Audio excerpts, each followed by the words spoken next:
Thank you so much for joining me today. This is a really requested video, and I've had this question for, I think, more than a year now. Some variant of this question. So in this video, I'm going to be sharing with you natural options for birth control and fertility support. For me, the birth control and fertility support, fertility nurturing are different sides of the same coin. They're about the same idea, which for me is about fertility empowerment. It's about having women understand that they can really nurture and nourish their bodies and support their bodies in a way that they can decide whether they want to have children or don't want to have children, and when, as much as possible. So for me, these different questions are actually around the same thing. I'm so excited to share with you my thoughts around this, drawing from my personal and my professional experience. If you're new to this channel, my name is Tumi. I'm a medical doctor, I'm a dancer, and I'm passionate about holistic health. And I created this channel to share videos around holistic health, ranging from plant-based living, raw veganism, to minimalism, to subjects such as this, and also to infuse a lot of that with my dance. So if any of that is of interest to you, consider subscribing down below. Let's get started on this topic. I successfully, throughout my life, I know part of this is grace and my experiences, but I successfully prevented pregnancy for as long as I wanted to, and successfully also became pregnant easily in my early 40s at age 41. And I think these two things are related, very much so, and I'm happy to share with you what I did and what I believe the science and experience, professional experience, supports. So in this video, I'm going to be focusing on natural options for birth control and fertility support. And I'm doing that because I really try to avoid recommending hormonal birth control and hormonal methods for fertility support when it's possible. And there are a lot of issues I have with hormonal, chemical, external hormonal therapy. And probably I don't need to go into a big spiel because you are looking for natural options. But I will say about 12 million women in the United States are taking birth control pills. It's a lot of people. And what I think is also interesting is about 60% of them are taking the pill for reasons other than birth control, whether it's acne, to help with acne, whether it's for migraines, whether it's for issues like PCOS, polycystic ovarian syndrome, dysmenorrhea. But the problem with external hormones, taking hormonal pills, or even something like Mirena, the IUD, the hormonal IUD, is that it creates an artificial cycle. It masks the symptoms that are going on in your own body. So it may look, as you're taking the OCP, the oral contraceptive pill or hormonal pill, that you have this regular cycle, but it's really not yours. It's a situation that's been created by this external medication, by this external chemical. And what the problem with that is that when you're masking what's going on in your body, you don't know what's going on in your body.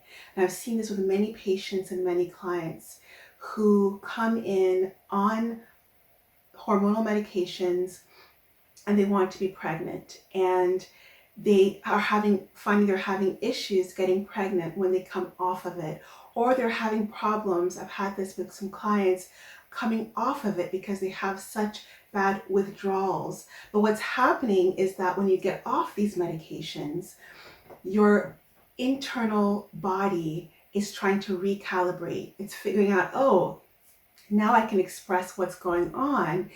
And the results might be really disturbing: acne, mood issues. So the biggest problem I have with hormonal medication is that it's masking your body's truth.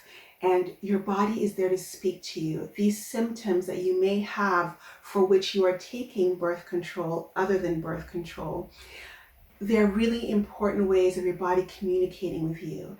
And taking hormonal medication just disguises the underlying issue, and you never deal with it. And the problem is, hormones are chemical messengers. They're connected with everything else in your body. So you taking something to mask your hormonal symptoms means you're also maybe ignoring something that's going on in your thyroid, that's going on in your breasts, that's going on in your pituitary or your adrenals or your liver. So I really urge women to, rather than take hormone pills that will just suppress the symptoms, to really work with their practitioners, their holistic minded practitioners, on healing the underlying issue. And that's not to even mention all the terrible side effects that a lot of women report with the hormones, depending on what they are. Things from weight issues to mood swings to even worsened acne. That's just a few of them. And then there have been some troubling studies in the past, depending on what hormone it is, and depending on the ratio of the hormones or the hormone itself, relating it to more serious metabolic effects later on in your life. So I do want to give you a little bit of a personal story, because I think personal stories are really helpful for grounding my information and what I want to share here. A little bit about me and my personal history around birth control and fertility support. The methods I used for birth control once I became sexually active, and I want to say that because one very important method for preventing pregnancy, unwanted pregnancy, is abstinence. Now, I'll share with you that I was abstinent for a pretty long period of time compared to many women. And that's neither good nor necessarily bad.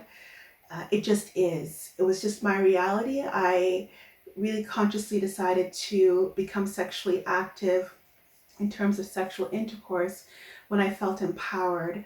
I was definitely intimate with myself, because I felt that that was a form of empowerment and knowing my body.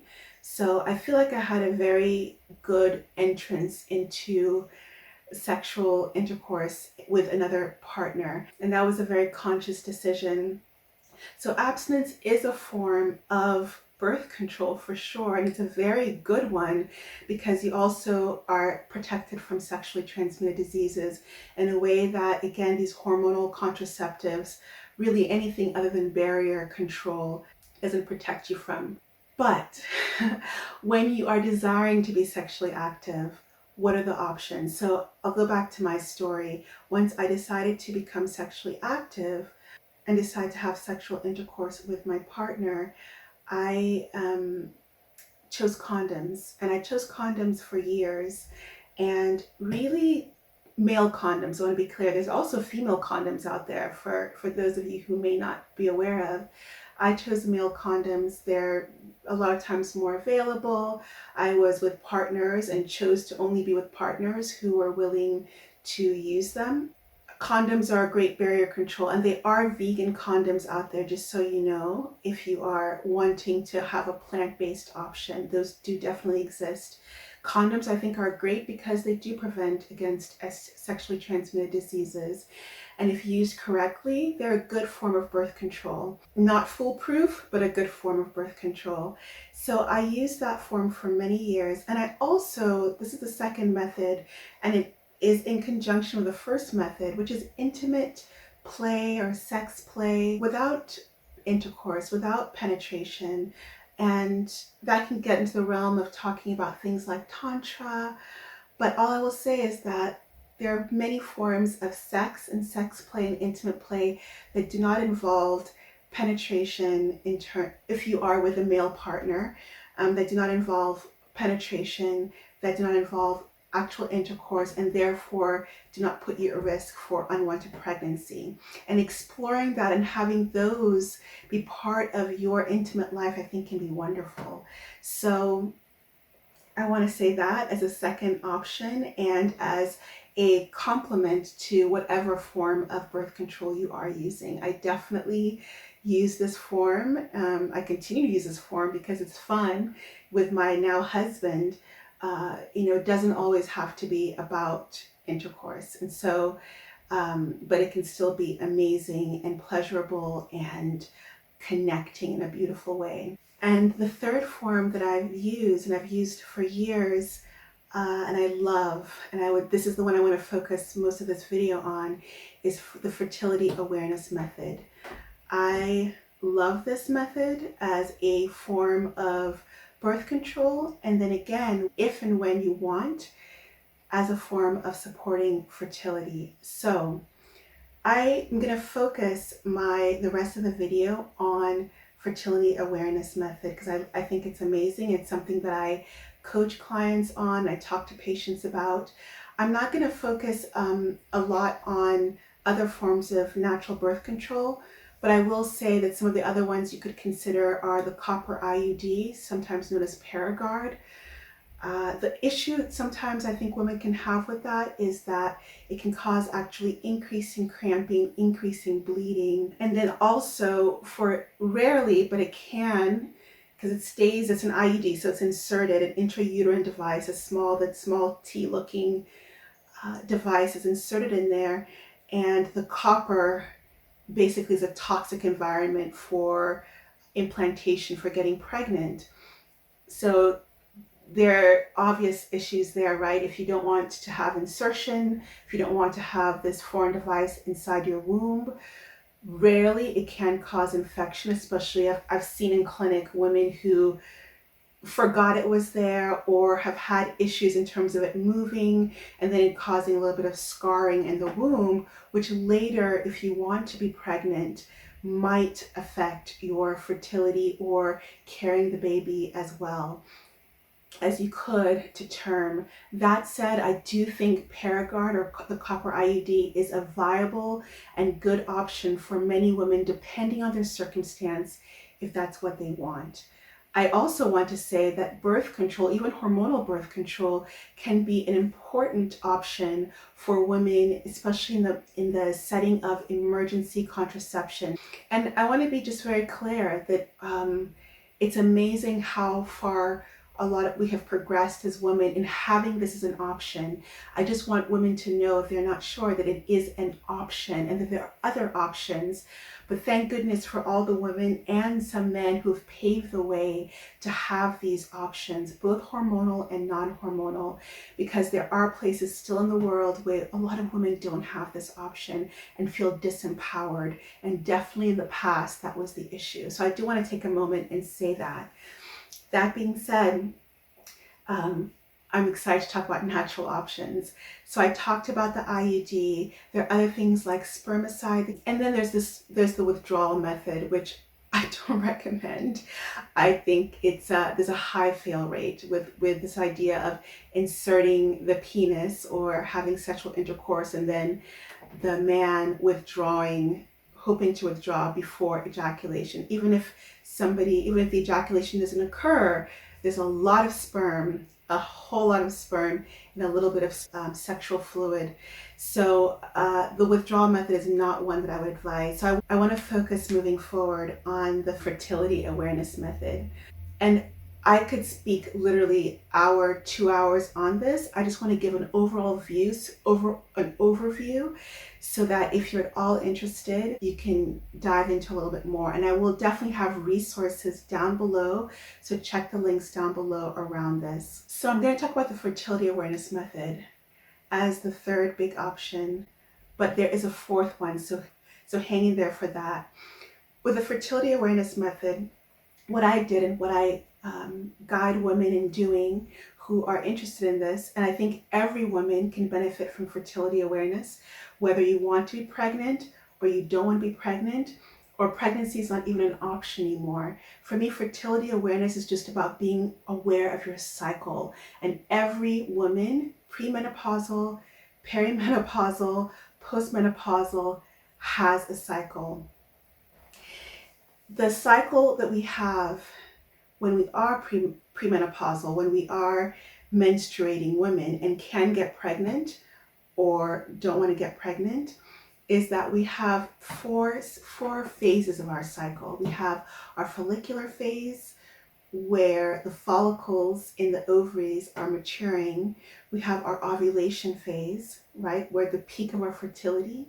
We have the luteal phase, which is this really interesting time between ovulation and going into the last phase, which is our menstrual phase. So 4 phases, each one with such a different mood and energy and purpose in the body. And also the hormone levels are different. I don't want to get too much into it, but I will just say estrogen and progesterone are the main players, the main hormones or chemical messengers, with estrogen being the more dominant one during the first part of the cycle, and progesterone being more of the active player in the second part of the cycle. And I'm just saying all this to say that there is such a beautiful symphony and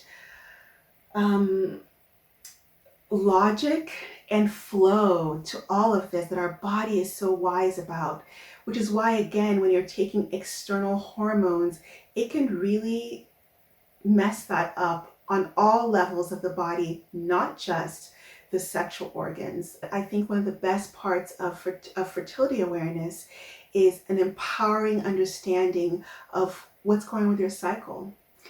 And practically what it looks like is, first thing, charting. Charting, I think of it as journaling. It's my way of journaling what's going on with me, fertility journaling. And what that looks like is in some way noting down different aspects of your body that tell you where you are in terms of your fertility or your ability to not be pregnant. And a lot of women don't know this, but there's literally about maybe 6 days, 6 to 8 days possibly, period, no pun intended, in your cycle in which you can be pregnant. That's it. And a lot of women think, I have sex, I'll have sexual intercourse at day 3 or day 4, and I'm going to get pregnant. And the chances are very low. There's possibility, but very, very low. And so my point is, this fear of being pregnant, if you're trying to avoid pregnancy, is often unwarranted if you know where you are in your cycle and then can plan accordingly. So the first aspect, again, is charting. Now, I did charting by old school method. I didn't have an app, but I do want to say there's so many apps out there. I will leave a link to a great channel I think is out there. I think her name is Fertility Homeopath. I'll leave a link to one of her videos about some of the great apps that she reviews. And she does a lot of work around fertility nurturing and fertility support. And I think she has some great information on her channel. So I'll leave a link to that down in the description below. I mean, there's Clue, there's Kindara, there are things like the Daisy and the Lady Comp. There are ways of checking your temperature as well as apps just to figure out where you are in your cycle and whether it makes sense, depending on what your goal is, to get sexually intimate, to have sexual intercourse or not. Whether you want to be pregnant or whether you want to avoid pregnancy. Again, they're the 2 different sides of the same coin. So charting for me, I did the old school method. I had a notebook, or I got, the other resource I want to talk to you about is Taking Charge of Your Fertility by Tony Wessler. I think it's a fantastic resource, and I think it's one that I recommend many times to my patients and clients to go deeper, because it's a big book around birth control, natural birth control, and fertility nurturing. And she, I believe on her website or through the book, you can download a printable chart. And so I had that. And then I had my notebook in which I put things in. I charted my temperatures, so charting your body basal temperature. And I would do this every morning, do it first thing in the morning. You need a basal temperature thermometer. A thermometer that specifically measures your body basal temperature. And then some sort of charting. Again, it can be old school notebook. You can get an app if you want to. Based on temperature changes, you then know when you're moving into the ovulation or really fertile part of your cycle. But I also charted my cervical fluid, so how the fluid in my cervix felt. And that meant checking that. But I think the beautiful thing about that, And I also would check a lot of times my cervical position. It's very easy to know how to do these things. Read the book I mentioned, Taking Charge of Your Fertility. You can Google how to do this. It's not hard. If you insert a tampon, you know how to insert your finger. And I think it's so wonderful to be empowered and really touch your body, be the person to touch your body and feel where your body is in different parts of your cycle. I found this to be such an empowering practice, and frankly, a practice that did not take much time at all. Once you get into the rhythm of it, it would be one of the first things I did in the morning. And I think within 5 minutes I was done, checking my temperature, checking my cervical fluid, and checking my cervical position. And after time, you get to see a pattern.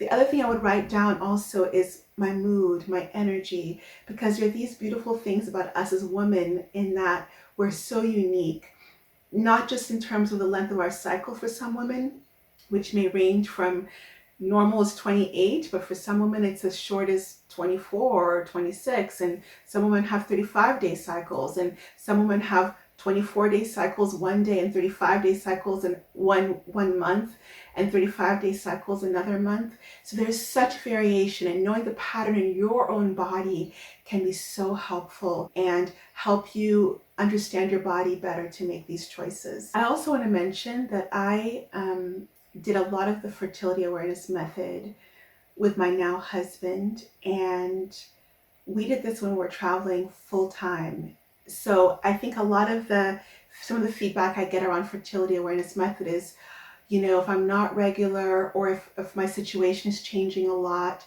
this is not going to work for me.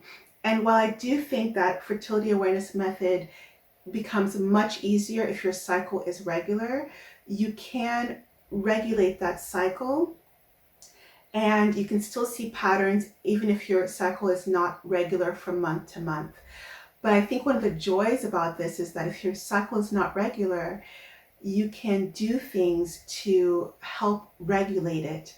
And I talk about that in a video of mine about the menstrual cycle and the new moon during our menstruation. So I'll leave a link to that maybe at the end of this video. And again, despite me traveling full time, we're traveling all the time, my cycle was regular 28 days, just like clockwork. And I know a big part of this is the fourth method I want to talk about around fertility nurturing, fertility awareness, around natural birth control and natural fertility support, which is your overall holistic health, including your diet. If you know this channel, you're probably not surprised, but this is huge because, again, when you're doing these methods that are natural, your body begins to speak to you because you're not trying to mask it with external chemicals, with external hormones. Your body begins to start talking to you. It might be uncomfortable, but what's wonderful is it gives you information about what you need to heal. And I think one of the best ways to heal is to start taking care of yourself holistically. Diet is a big part of that. And I can tell you that before I changed my diet to whole foods plant diet, and I choose to eat a living foods diet, but before I changed my diet to a whole plant foods healthy diet, my cycle was all over the place. I had very heavy cycles, painful cycles.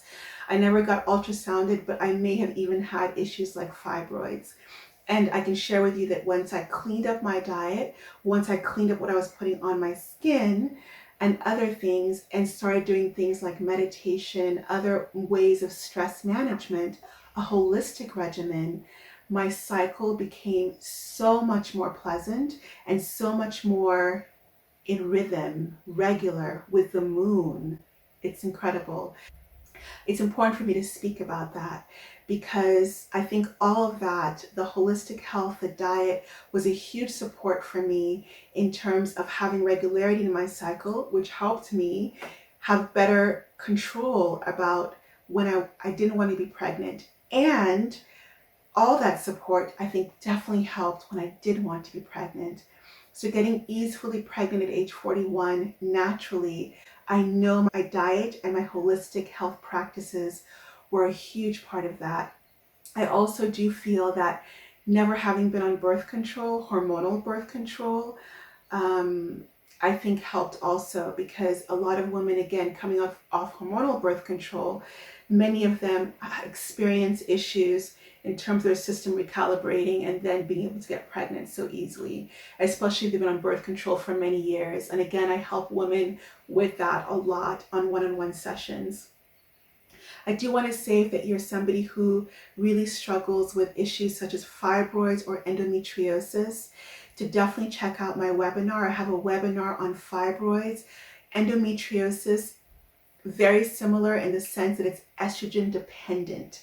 And so healing that holistically looks very similar to healing fibroids. So if you struggle with that, check out the link in the description box down below. I created a whole hour webinar around this, along with resources and practical suggestions to naturally treat this issue without surgery and without pharmaceutical medication. So that's a lot of information, but again, the 4 methods outside of abstinence that I wanted to focus on in this video were condoms as one, intimate play without intercourse as the second, the third one, and the real heart of this being the fertility awareness method, and the fourth one, which to me is the foundation, which is your holistic health and diet practices, your food, what you eat, what you're putting into your body, on your body. This is so key. So those are what I wanted to share with you today. And again, I think the biggest thing I would like to leave you with is hopefully a sense of strength and a sense of empowerment around your options, to know that there's a whole potpourri of things, both hormonal, non-hormonal, but they are natural solutions, there are natural alternatives that are successful and that work. I never had any issues with fertility awareness method, and I used it for several years consistently with no other form, no other barrier form of birth control, and no other hormonal form of birth control. Really just using fertility awareness method and my holistic health practices and my diet such to regulate my cycle, to support my cycle, and to really help me to successfully and easily not get pregnant when I wasn't ready, and then to be very pregnant when I was ready and excited to be. So I hope this video was helpful for you. I hope there was something in here that resonated. Again, it was kind of the tip of a lot of things we could speak about, but I didn't want the video to be too long. If you enjoyed it, if you found it helpful, please give it a like. It helps the channel. Subscribe for more videos, and please share it also with any woman who you think could benefit from this information. Thank you so much for spending your time with me, and I send you much love wherever in the world you might be. Take care.